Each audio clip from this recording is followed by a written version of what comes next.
Hi hello ನಮಸ್ಕಾರ welcome back to Ramya Raj YouTube channel.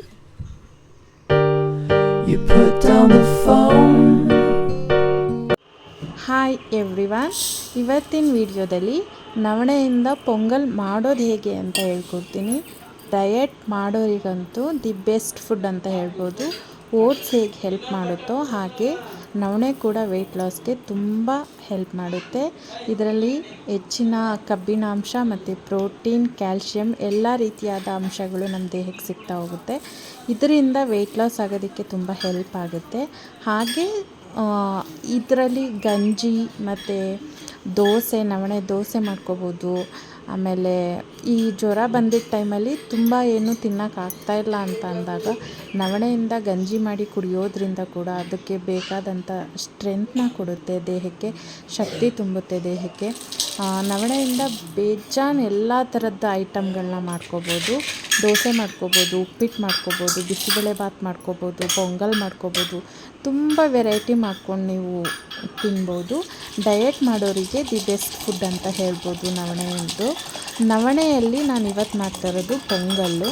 ತುಂಬ ಟೇಸ್ಟಿಯಾಗಿರುತ್ತೆ. ನಾನು ಇದನ್ನ ನಾಳೆ ಮಾಡೋದ್ರಿಂದ ಇವತ್ತು ನೈಟ್ ನಾನು ನೆನೆ ಹಾಕಿದ್ದೆ. ನವಣೆ ಮತ್ತು ಇದು ಬಟಾಣಿನ ನೀರಲ್ಲಿ ನೆನೆ ಹಾಕಿ ನೀಟಾಗಿ ತೊಳೆದು 2-3 ಸಲ ಕ್ಲೀನಾಗಿ ಎತ್ತಿಟ್ಟಿದ್ದೀನಿ. ಇದನ್ನು ನಾಳೆ ಬೆಳಗ್ಗೆ ಮಾಡೋದ್ರಿಂದ ನೈಟ್ ನೆನೆ ಹಾಕಿದ್ರೆ ಹೊಟ್ಟೆ ಉಬ್ರಣೆ ಆಗೋದಿಲ್ಲ. ಅಂದರೆ ಹೊಟ್ಟೆ ಉಬ್ರಿಸ್ಕೊಳ್ಳೋದು ಇಲ್ಲ ಹೊಟ್ಟೆ ಪೇನ್ ಬರೋ ಅಂಥದ್ದು ಯಾವುದೂ ಆಗೋದಿಲ್ಲ. ಡೈರೆಕ್ಟು ನವಣೆನ ಹಾಗೆ ಸೇವಿಸೋದು ತುಂಬ ಒಳ್ಳೆಯದಲ್ಲ. ಹಾಗೆ ತಿಂದರೆ ಹೊಟ್ಟೆ ಉಬ್ರಿಸ್ದಂಗೆ ಆಗುತ್ತೆ, ಇಲ್ಲ ಹೊಟ್ಟೆ ನೋವು ಬಂದಂಗೆ ಆಗುತ್ತೆ, ಅಜೀರ್ಣ ಆಗುತ್ತೆ. ಸೊ ಹಾಗಾಗಿ ನೀವು ಯಾವುದನ್ನೇ ನವಣೆ ಯೂಸ್ ಮಾಡುವಾಗ ಉಪ್ಪಿಟ್ಟಾಗಲಿ ಬಿಸಿಬೇಳೆಭಾತಾಗಲಿ ಏನೇ ಮಾಡಬೇಕಿದ್ರೂ ಅದನ್ನು ನೈಟು ನೆನೆ ಹಾಕೇ ಮಾಡಬೇಕು. ಇದು ಮಾರನೇ ಬೆಳಗ್ಗೆ ನಾನು ಪೊಂಗಲ್ ಮಾಡ್ತಾ ಇರೋದು.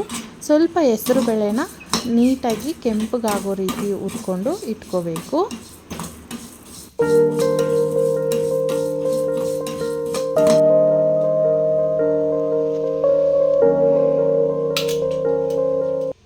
ಕುಕ್ಕರ್ ತೊಗೊಂಡಿದ್ದೀನಿ. ಕುಕ್ಕರ್ಗೆ ಇವಾಗ ಸ್ವಲ್ಪ ಎಣ್ಣೆ ಹಾಕ್ಕೊಳ್ತಾ ಇದ್ದೀನಿ.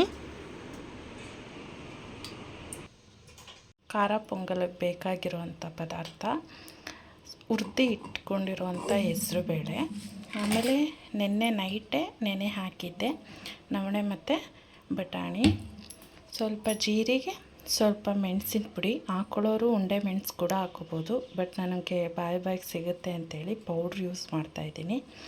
ಸ್ವಲ್ಪ ಕಾಯಿ ತುರಿ, ಸ್ವಲ್ಪ ಹಸಿಮೆಣಸಿನ್ಕಾಯಿ, ನಿಮಗೆ ಖಾರಕ್ಕೆ ಎಷ್ಟು ಬೇಕು ಅಷ್ಟು ಹಾಕೋಬೋದು. ಇಷ್ಟೇ, ಜೀರಿಗೆ, ಮೆಣಸು, ತೆಂಗಿನಕಾಯಿ ತುರಿ, ಹಸಿಮೆಣಸಿನ್ಕಾಯಿ ಮತ್ತು ನವಣೆ, ಬಟಾಣಿ ಮತ್ತು ಹೆಸರುಬೇಳೆ. ಕುಕ್ಕರಿಗೆ ಎಣ್ಣೆ ಹಾಕಿದ್ದೀನಿ. ಈಗ ಇದಕ್ಕೆ ಹಸಿಮೆಣಸಿನ್ಕಾಯಿ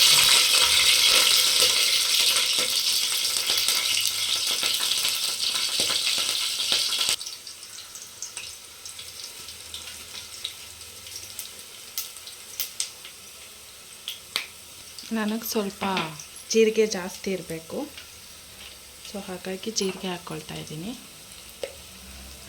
ಸ್ವಲ್ಪ ಮೆಣಸಿನ ಪುಡಿ, ಇದು ಖಾರ ಇರಲ್ಲ ಮೆಣಸಿನ ಪುಡಿ, ಅದಕ್ಕೆ ಹೆಸರು ಬೇಳೆ,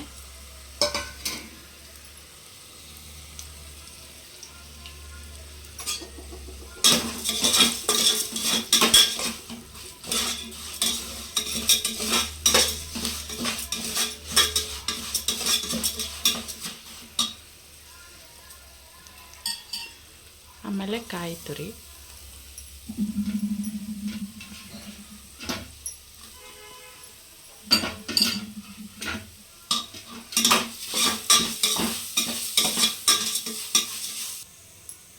ಸ್ವಲ್ಪ ಅಡುಗೆ ಅರಿಶಿನ,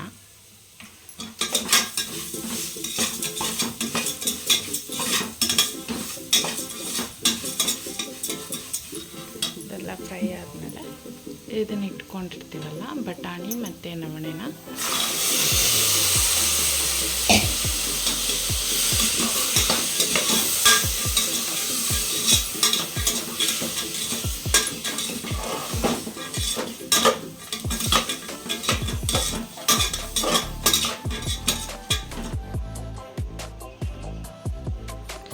ಒಂದು ಸ್ವಲ್ಪ ನೀರು ಹಾಕಿದ್ದೀನಿ. ಸಾರಿ, ಅದು ಕ್ಲಿಪ್ಪಿಂಗ್ ಮರ್ತೋಯ್ತು ನನಗೆ ವಿಡಿಯೋ ಮಾಡೋದು. ಸೊ ಹಾಗಾಗಿ ನೀರು ಹಾಕ್ಬಿಟ್ಟಿದ್ದೀನಿ. ನಾನು ಇದರಲ್ಲಿ ಒಂದು ಬೋಸೆ ಅಷ್ಟು ಹಾಕಿದ್ದೀನಿ. ಇದಕ್ಕೆ ರುಚಿಗೆ ತಕ್ಕಷ್ಟು ಉಪ್ಪು ಹಾಕ್ಕೊಳ್ಳೋದು.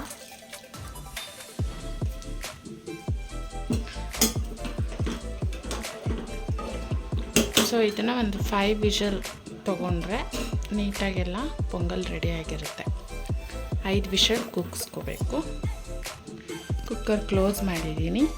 ಇದು ಒಂದು 5 ವಿಷಲ್ ಹಾಕಬೇಕು. ಒಂದು 3 ವಿಷಲ್ ನಾರ್ಮಲಾಗಿ ಕೂಗಿಸ್ಕೊಳ್ತೀನಿ. 2 ವಿಷಲ್ ಮಾತ್ರ ಫುಲ್ಲು ಕಡಿಮೆ ಮಾಡಿ ಉರಿನ 2 ವಿಷಲ್ ಕೂಗಿಸ್ಕೊಳ್ತೀನಿ.